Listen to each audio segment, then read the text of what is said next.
Frank, Shawl, it's very nice to be here with you and to hear a little bit about your life in dance and the founding of Shawl Anderson in 1958.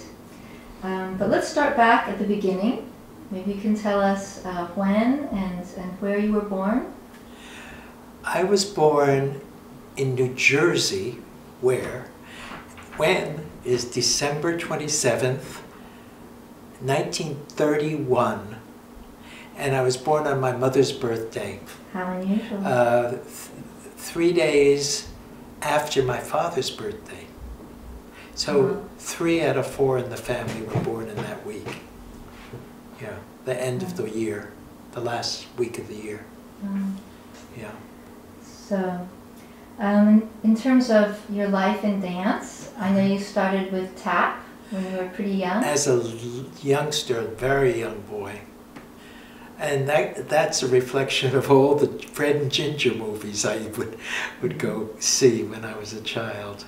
And Judy Garland and Mickey Rooney. My mother said that she took me to movies when I was very young, my sister and I, and I would cry when I was taken out because I wanted to see more. It was a fantasy, you know, just to see those things. It was so amazing to me that people in that big screen were singing and dancing, and it was so impressive.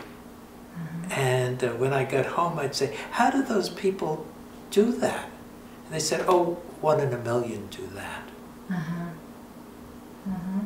Was it your uncle who told you that? No, I think it was my father and mother. Say, my father worked in New York City, but not in the theater district. He worked in the Union Square district, which is 14th Street, Consolidated Edison, which was the big Con Ed, they call it. And it had a big building, very impressive. And he went to New York City every working day by train. And when I really, first time I ever saw a live theater, dancers dancing, and was in, I think my grandfather, my mother's father, the only grandparent I ever knew, because the others were passed away before I was born. My grandfather took my sister and I to the Radio City Music Hall to see a show. And it's the first time I ever saw live dancing. And what did you think? I was amazed, so near to my house. Like a bus ride into New York City, and, it was thrilling. And my grandfather took us because he was a great fan of Fred and Ginger and Ray Bolger, any dancer. He loved to drum, so he was very rhythmic, and he loved to watch dancing. And I think as a young man, he and his wife won waltzing contests when there were contests in like maybe the turn of the century or so.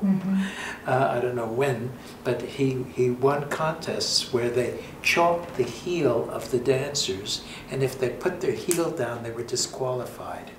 They left a mark on the floor. Isn't that interesting? Everything had to be so lifted and light. Yeah. So it's in your family. So on my mother's side, this was my mother's father, the only grandparent I knew.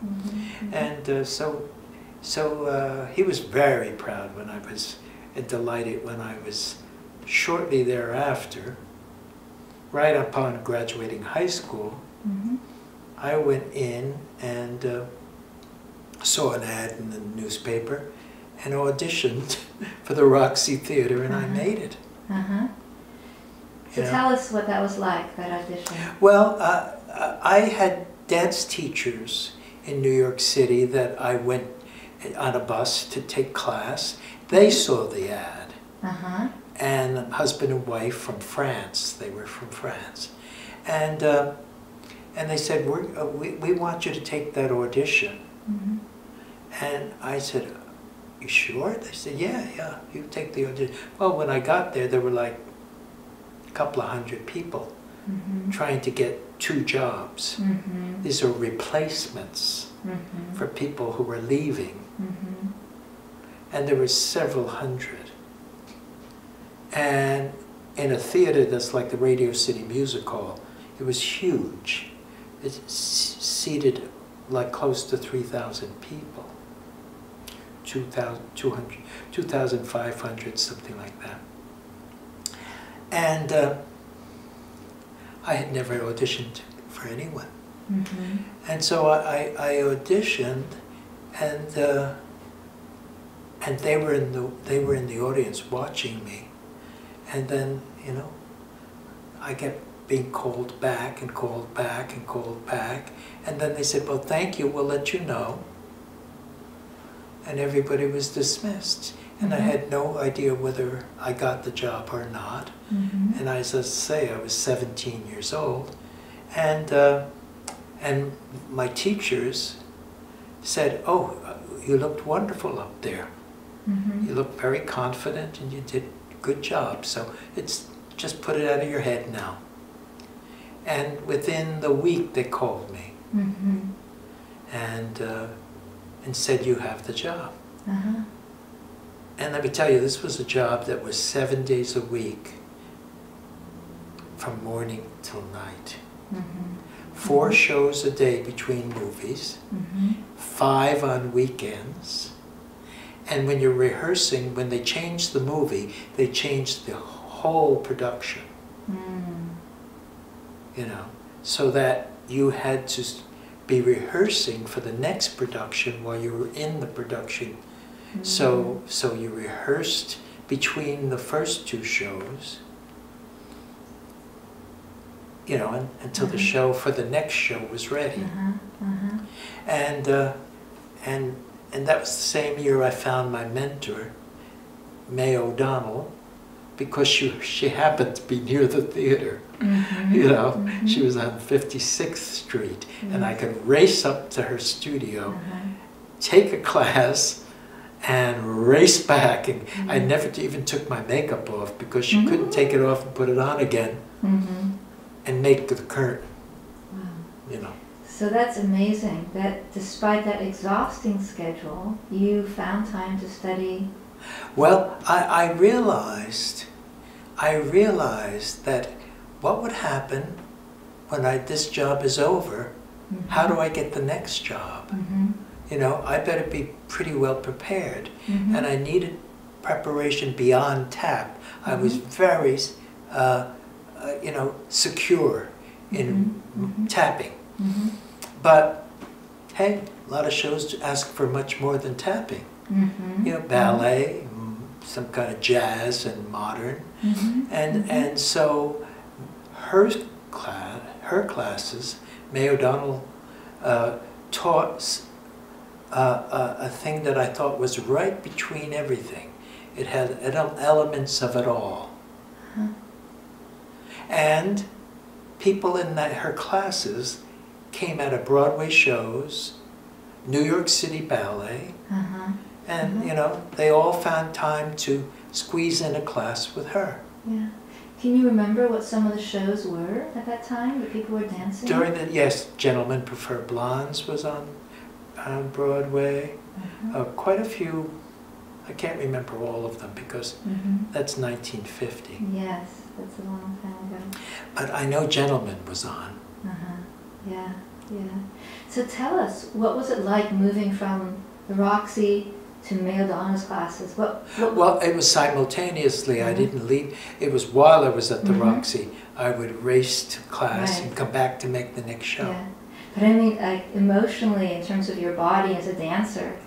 I was thrilling. And let me tell you, when you're a 17-year-old and you have such a burning passion for movement, and what I saw in her classes was such a new way of moving and such a challenge to the body, the full body, not just the rhythmic tapping from them. I just figured it just spoke to me immediately. So I've got to get in there. Who was in that class that I was watching in her were Robert Joffrey of the Joffrey Ballet, Gerald Arpino, who took over the Joffrey Ballet, you know, Jonathan Watts, who ended up in New York City Ballet as one of the principal dancers. There are people who went from ballet, some people from Broadway shows, they would all go to her, squeeze a class with her, because she was very highly regarded, and how do I say, it was applicable to all styles. In other words, you could come from the ballet world, you can come from the theater world, you could come from other modern techniques. And she also taught at the High School of Performing Arts when it first opened. She was on one of the first faculty of the High School of Performing Arts in New York City, which started, you know, other cities to offer a high school focused on the arts. Great.